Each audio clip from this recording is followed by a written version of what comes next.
Okay, so this is the Unit 14 Visual Systems, Auditory Systems, and Stroke Systems for Medical Surgical Nursing Semester 1 under Professor Iman. My name is Spencer Tuma.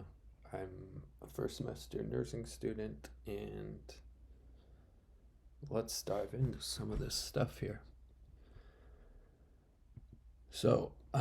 First we're going to cover the visual systems. We're going to go over the anatomy, the assessment of the visual systems. We're going to go over some issues, some diseases, and complications with the visual systems like glaucoma, cataracts, macular degeneration, Meniere's disease. This is mainly a disease that affects the auditory system, but also can have some visual effects as well. We're also going to cover retinal detachment.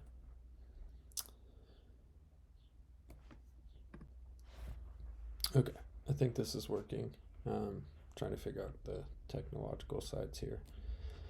Okay, so let's go over the anatomy and assessment of the eye.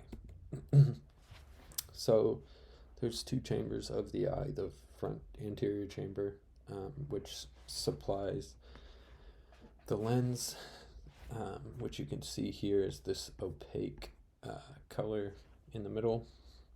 It supplies the cornea, which is the front portion of the eye, surface of the eye, and it has aqueous humor inside this anterior chamber. This chamber is going to be important when it comes to glaucoma later on. Vitreous humor fills the anterior chamber. We have our retina back there, which is contains the cells that are responsible for relaying the light to our optic nerve, which exits at the rear of the posterior chamber cavity. The macula is also back here. This is an area of dense photosensitive neurons that gives us our acute focused vision. We're going to see some problems arise with these issues later on. Okay, so when you're entering a patient's room, one of the first things you're going to assess in a head to toe assessment is going to be their eyes. For this, you're going to need a pen light. Of course, you want to explain the procedures to the patient. You want to make sure they're aware of what they're supposed to do with each of these exercises. These can be a little bit complicated, especially for some of the confused patients I've found. So explaining the procedure to the patient becomes really important. First, you want to look at just the overall impression of their eyes, their swelling, what's the color of their sclera, the white part of the eye. Is there swelling around the eye? Erythema is that's swelling around the eyelids due to excess fluid. You can see that with glaucoma. And then this one, I feel like you can kind of get away with not doing. Every time you can kind of see the pinks of most people's eyes, on the lower eyelids or the upper eyelids, but you can also pull down the lower eyelid and look at the conjunctiva, the tissue beneath the eye, and that should give you some indication of if that tissue is being perfused adequately. It should be pink and moist. So we're going to test for strabismus. This is basically a cross-eyed test. You're going to take the pen, hold it about 12 inches in front of the patient's face, and ask them to follow it with their eyes as they get closer. People should dilate when they get close, or no, dilate when they get far away and constrict as the object gets closer as well. Anoscoria, we'll see this with strokes and some other conditions, but unequal pupils, the normal pupil size should be between 3 and 5 millimeters. These should be equal, round, and reactive to light. So additionally, when you're checking the eyes, we're going to be checking the neurons, the nerve pathways, specifically cranial nerves 3, 4, and 6. First, we're going to do the nystagmus test. We're going to hold the pen light about a foot away from the patient's face and move the pen around into all 6 fields of vision. As we do this, we want to watch the patient's eyes. Are they jumping, following the pen light, or is there a nice smooth muscle movement with their eyes tracking the pen smoothly? Pupil reaction, this one we all do all the time. Pupil reaction, you're going to have the patient in a dimly lit room, first of all. It's going to make this a lot easier. You're going to have them look at a distant point, and you're going to shine the light into, maybe not directly at the pupil, but towards the pupil, and check to see how quick the reaction is. The reaction should be brisk. That's the normal reaction. Slow, sluggish pupil reactions are abnormal. Unequal reactions on one side or the other side are also abnormal. So we went over the strabismus, cross-eye ability. So let's talk about some of the main issues with the visual system. Glaucoma is our first one we're going to go over. This is basically increased intraocular pressure due to an accumulation of fluid in the anterior cavity chamber of the eye. We'll go over the exact mechanism of this in a minute, but for now, what you need to know is that this pressure builds up also in the posterior chamber, eventually puts pressure on the ocular nerve,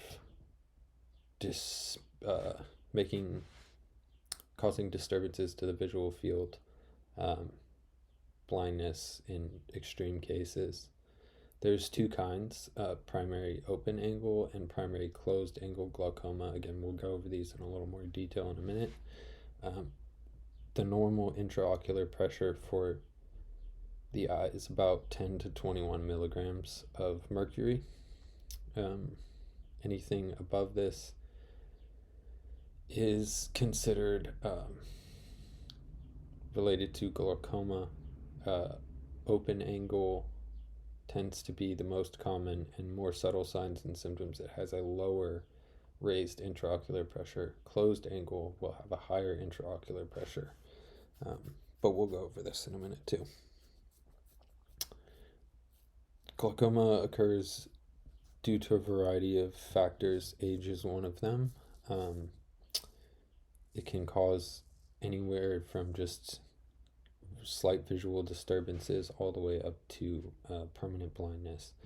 Some risk factors for this include patient's age, if they've had eye infections before, if they have a history of chronic eye infections, tumors in and around the eye socket, eye cavity. Diabetes is a big one. Genetic family history of glaucoma contributes. If the patient has hypertension, we see this a lot, and then also some type of traumatic injury to the eye. Medications for this condition involve timolol. This is the first medication used. It's a beta blocker, and it's supposed to decrease just the overall fluid production. Aqueous humor occurs in the anterior cavity, so it's going to lower that intraocular pressure in the anterior cavity. Pilocarpine is also a medication that is given. It's a mitotic medication. It's given as a second line of treatment. It's used to constrict the pupil and improve inflow and outflow of the humor. Normally, this humor is circulated through the anterior chamber, but as we're going to see, when this becomes a problem, that fluid can build up. Another drug that is commonly given for glaucoma is carbonic anhydrase inhibitors, acetazolamide or dazolamide, anything those ending in mides typically. This is also going to decrease that aqueous humor production. This is a sulfa-based drug, so we want to be a little cautious about allergies to sulfa-based medications. And then IV mannitol. This is an osmotic diuretic. This is just going to decrease fluid volume overall. Okay, so let's look at each of these conditions. On the top here we have open angle glaucoma. We can see the anterior chamber is swollen. The angle between the cornea, I'm gonna try and get this right, the cornea and the pupil is widened. This is a subtle finding most of the time. It's hard to detect. There's no pain, but it's diagnosed with a tool called a tonometer. They look into the eye and they can tell the intraocular pressure. They can also use a gonioscope to measure that angle between the pupil and the cornea. Open angle glaucoma is marked by optic disc cupping. So in where the optic disc exits at the back of the retina, there is it should be a smaller, brighter colored region when you're looking through it with a otoscope. There should be a brighter, smaller circle on the inside and a slightly larger but still lighter circle underneath. It kind of looks like a donut or something. If that inner circle, the brighter one, is filling up the majority of the larger circle on the outside, that's what we call optic disc cupping. So we can see that with open angle glaucoma. Tunnel vision is also a common finding of this open angle glaucoma. Closed angle, on the other hand, is a much more serious condition. It's pretty rare. It requires immediate surgical intervention. This can be caused by drugs, for the most part, anticholinergics, over-the-counter antihistamines, COPD drugs, and antidepressants. This causes severe eye pain, nausea and vomiting. Vision changes with this one are not tunnel vision. So we're going to say the tunnel is open, and we're going to say the halo is closed. So if you're seeing halos or blurred light, you're experiencing closed angle glaucoma. If you're experiencing tunnel vision, you're experiencing open angle glaucoma. That's a pretty good indicator. Closed angle also has redness of the eyes, edema on the cornea, and as we see, increased intraocular pressure. Okay, so non-medical treatments. We went over the medications that are used to treat this. These are normally related to reducing the fluid production or outflow of this aqueous fluid. So other mechanisms to treat this are surgery. There's a selective laser trabeculoplasty. This is going to be lowering the pressure in the eye by using lasers to loosen up the drainage pipes in that angle of the eye. I believe it's called the trabecular meshwork. Yeah, it says down below actually. So this is not a permanent fix. Eventually, whatever is going to clog that up again, it's going to cause an increase of intraocular pressure again down the road. They might have to have this procedure again. If this doesn't work, they might also use a trabeculectomy, and this removes that fluid completely to allow the fluid to drain out. It's reabsorbed into the bloodstream and the pressure is lowered. This causes like a little bleb where the fluid has collected, which can kind of like damage the circular nature of a patient's eye. So you'll see like a little white part coming down into the iris, the colorful portion of the eye. It'll be like opaque and white. With this, the trabeculectomy, it can treat like the acute issue, but it's not going to treat the permanent damage that's already occurred. Unfortunately, they can also place a shunt that will aid in the drainage of that fluid from that angle in the anterior chamber as well. So next up, we're going to talk about cataracts. These, I think all of us have heard of. We see them a lot in dogs, actually. You can tell when they get older, they get a opaque white like look to their eye, and that's caused by it's buildup of just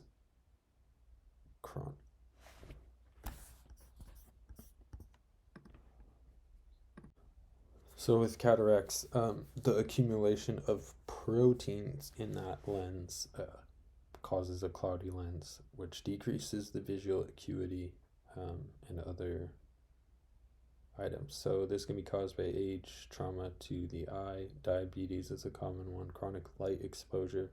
I've heard welders have this a lot, and certain medications.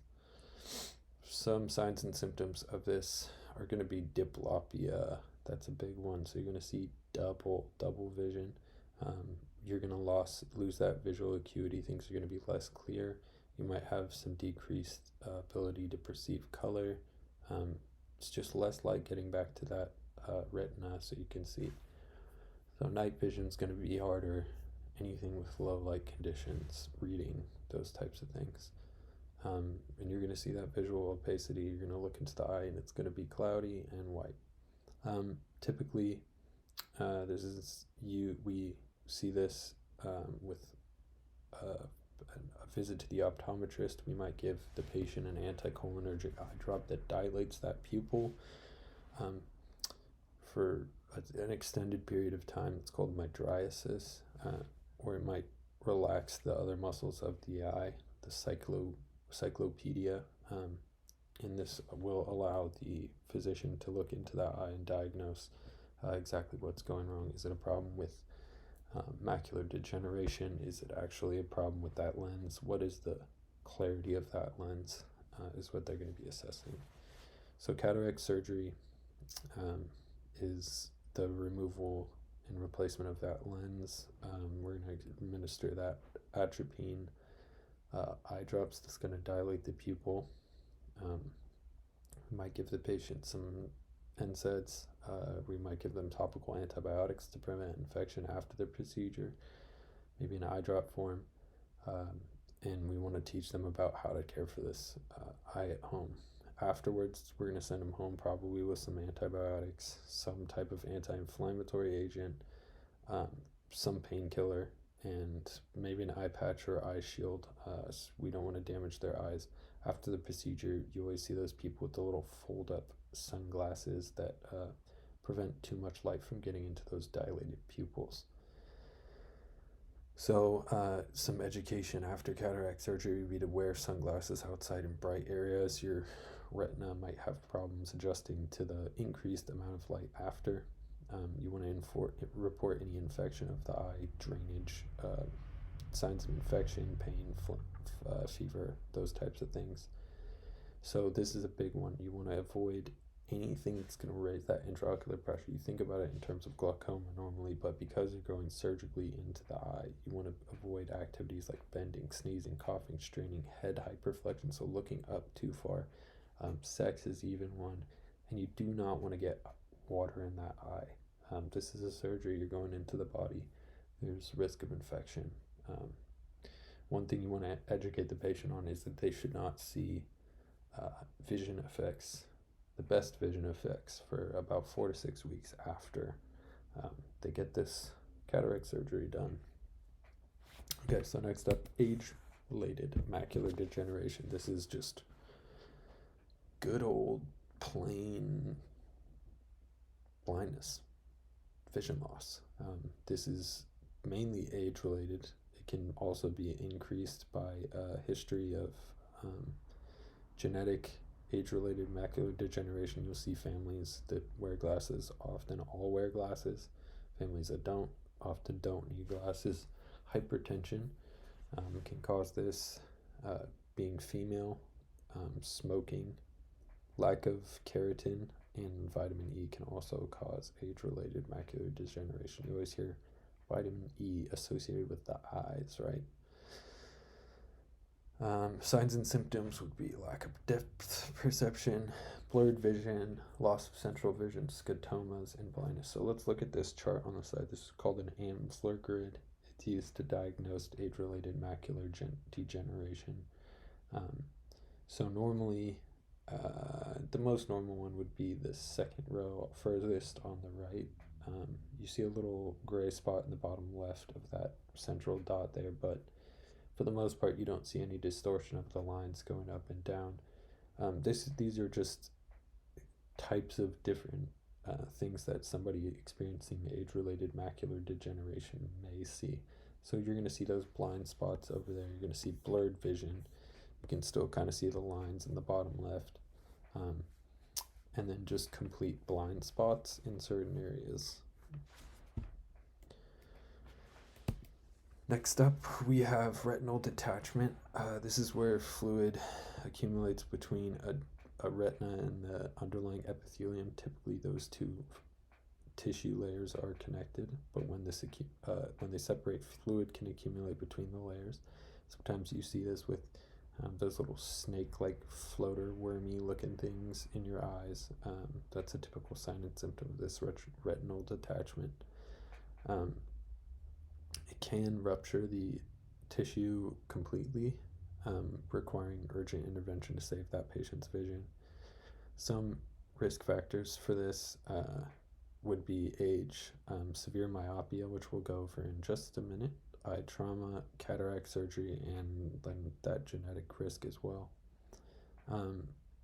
With this, they might see bright flashing lights, floaters like those worm little things that we were talking about, shadowing, cobwebs, little just hangers in the corners of their eye.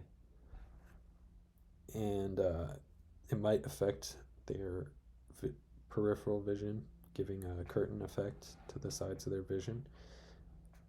This is a painless condition, but treatment has to be surgery or some other type of fixation to prevent long-term damage, permanent damage. Next up, we have myopia. Myopia, like we said, this can cause retinal detachment over time. Severe myopia is the inability of the eye to focus on objects far away or nearby. So if you look at this chart, the normal eye, those light rays are bent through the lens, and that image is equidistant from the retina, so it's casting a perfectly symmetrical, and the distance for those light rays to hit the retina is ideal. With myopia, that distance is shorter. The light rays do not focus on the retina, and you have problems with your vision. Astigmatism occurs when those two fields of light get pulled away from each other, and they can cause multiple different points of focus in the back of the eye.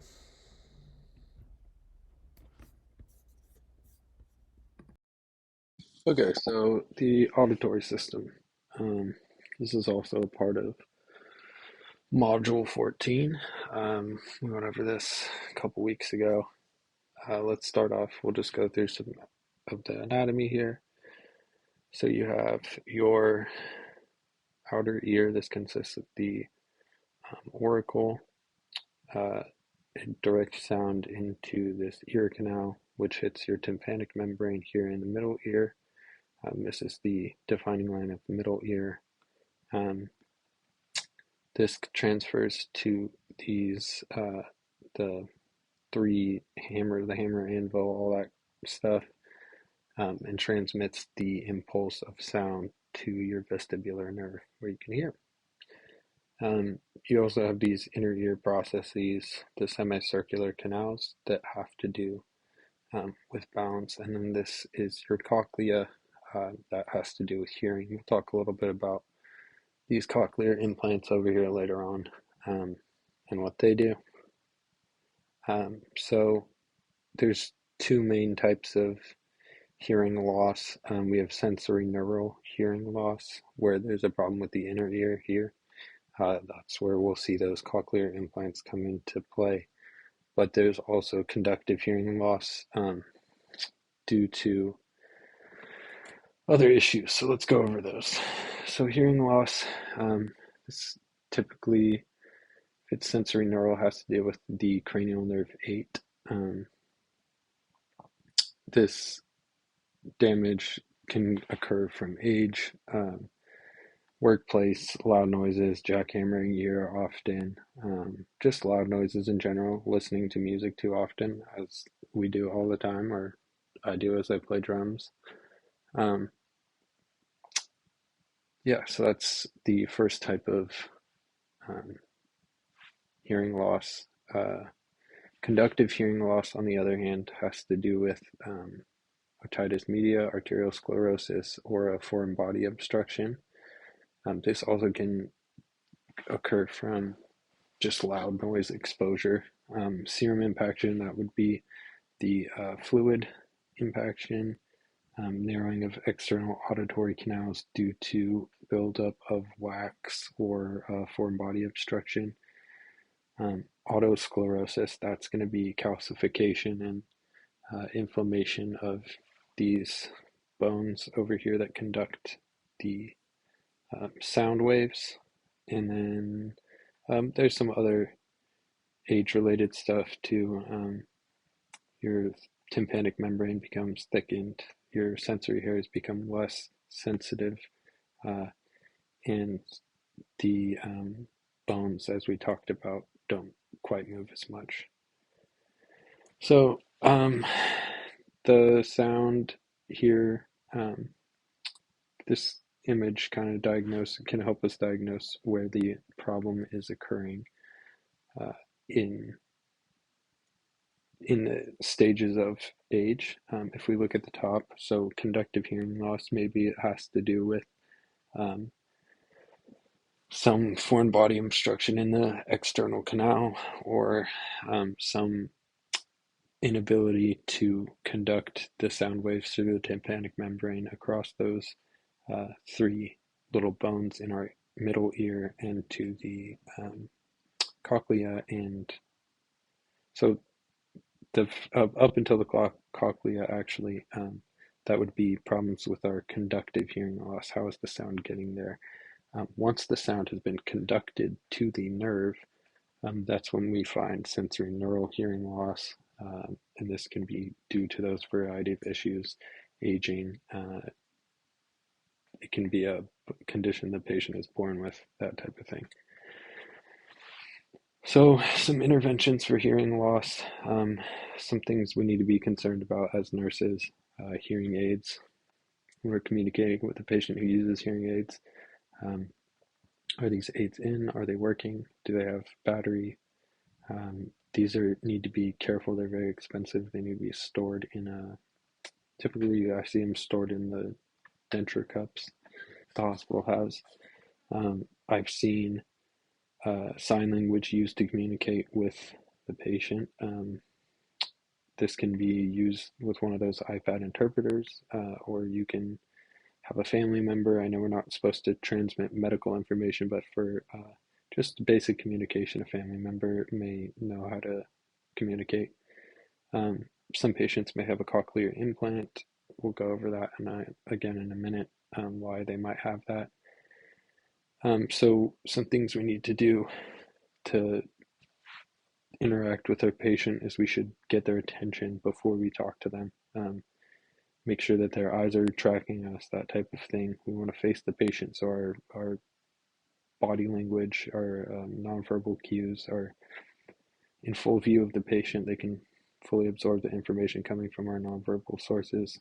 We want to be thorough with our information, but also concise, not be overly uh, verbose, I think is a word. Don't use too much information that can't be easily understood if the medium is not there. Maybe use an interpreter if you have some important information to relay. Um, this is hard with COVID, but you don't want to cover your mouth. You don't want to turn away from the patient while you're talking. You don't want to raise your voice to the patient or talk too quickly.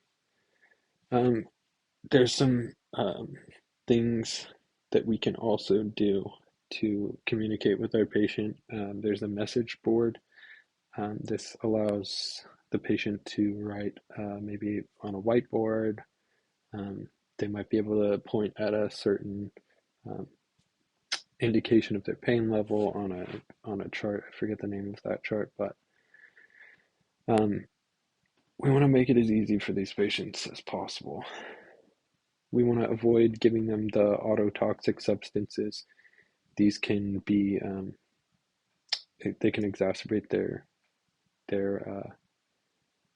symptoms. We also have some immunizations. I'm not sure off the top of my head what these immunizations are, but there are some immunizations associated with hearing loss. Um, yeah. So let's go over some more acute conditions of the ear with otitis media. This is caused by injury, disease, or age, and it's a viral infection or bacterial infection of the middle ear. So let's go back real quick. Um, so this is where's my cursor? Oh, I lost it. You can see your tympanic membrane there in the middle ear. There's fluid on the inside of that in the eustachian tube surrounding those bones that becomes inflamed due to an infection of viral or bacterial source, and that pressure builds up, causes ear pain. It's an infection, so it can cause fever. There can be blood drainage or blood tinged fluid drainage from the ear, and this is commonly found in patients with hearing aids and conductive hearing loss. So it can cause conductive hearing loss actually as well. So the diagnosis, when you look in this patient's ear, you're going to see that tympanic membrane bulging. Normally it should be not bulging, it should be not distended, not red or inflamed, maybe a little pink, but not red and inflamed.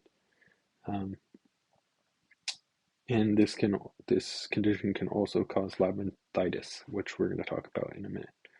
So treatment for otitis media is medications or surgery. So antibiotics, obviously, if the source is bacterial infection, they might be given some pain medication, advised to apply heat to the ear, and given some type of decongestion can help to drain that fluid out. Surgery, laryngotomy, and placement of a drain. There's like a grommet they put in that can drain the fluid out that stays in place for 6 to 18 months. Some special little things about this surgery. Um, so again, this is called laryngotomy, and they're placing a grommet to equalize that pressure. When we have a patient with one of these, some small drainage should be um, expected, but we want to advise these patients because they have that grommet in their ear, or they had the fluid drained and then it was closed. They don't want to go up in airplanes to have that drastic change in pressure that can cause this to rupture. They want to avoid straining, coughing, going to the bathroom, uh, blowing their nose gently for about 2 to 3 weeks after this surgery. As far as showering and bathing go, they want to avoid showering and washing their hair altogether for 1 week, and then after that they can place like a Vaseline or petroleum jelly covered cotton ball into that ear to prevent water from getting in there. We really don't want this to get infected again. We want to pull that grommet out and close up that membrane. It's an open entry for pathogens. Temporary hearing loss due to the increase in fluid in that middle ear surrounding those ossicles is typical, and some drainage is common. But again, we want to report like extensive bloody drainage. Some inner ear issues that we have. Let's go back real quick. Look at that inner ear. So we have in our ear, we have our semicircular canals. Those are concerned with balance, not really our auditory. We have our cochlear vestibular nerve, that type of thing. So let's go look at these. So vertigo. This is the sensation that surroundings are moving. People get a similar feeling when they're drunk. Uh, it's due to that fluid in those semicircular canals causing them to feel like they're in motion. That fluid stimulating those cells and telling um, the the body that you're moving, even if you might not be. This can happen with benign paroxysmal positional vertigo, which is a it's vertigo caused by positional change. This can be last anywhere from weeks to years for a patient. I had a friend who had this, and it took him a few weeks to get over it. They typically advise these patients to change positions very slowly, avoid excess movement, kind of maintain bed rest, and they may prescribe them meclizine for it. So labyrinthitis, which is that semicircular canal, um, it's inflammation in there because of otitis media. Okay, so this labyrinthitis, this inflammation of those semicircular canals can cause vertigo, nausea, and vomiting. Think about boat sickness, um, hearing loss, as well as tinnitus. The treatment for this, again, is going to be similar to that of just the vertigo. That's going to be bed rest, creating a dark environment for this patient. Perhaps meclizine, Zofran, or dimenhydrinate. That is dimenhydrinate for the nausea and vomiting, and possibly antibiotics if this is related to otitis media. Meniere's disease is an excessive accumulation of this fluid in the lymph, which can also cause similar issues, vertigo, tinnitus, and fluctuations in that hearing ability. So for vertigo, we want to advise these patients to see what causes these episodes. If there's something, were they moving? Was it something they ate? Was it something they drank? You know, are they drinking alcohol? As we see, one of the factors down below, avoid alcohol and caffeine. We want to advise these patients to also change positions slowly, rest in that dark environment, and then because they're unstable, they're imbalanced. We want to make sure there's no fall risks. Maybe use assistive devices at home for some of our older patients. Remind them to be aware of their abilities and reduce salt intake. Um, and space out those fluids throughout the day so your blood pressure kind of maintains. Um, we look up at some causes of vertigo there. Meniere's disease, we talked about that. Labyrinthitis, again, related to otitis media a lot of times. So there's a couple ways that they do this diagnosis of vertigo. Fukuda Unterberger's is um, I think they're told to spin with tiny little steps on one foot, as many little tiny steps as they can fit into like 90 seconds or something like that. And if they turn past 90 degrees, it's a positive test. If they can just make real minor movements, it's a negative test. The Romberg test, this is what you see when patients, or not patients, people on the street are getting pulled over by the cops and getting inquired about DUI. You have a patient hold one foot out in front of the other about 6 inches, and they should be able to maintain that balance unless obvious physical abilities prevent them from doing so. Yeah. Okay. So, um, let's just watch this little video here, the Romberg's test.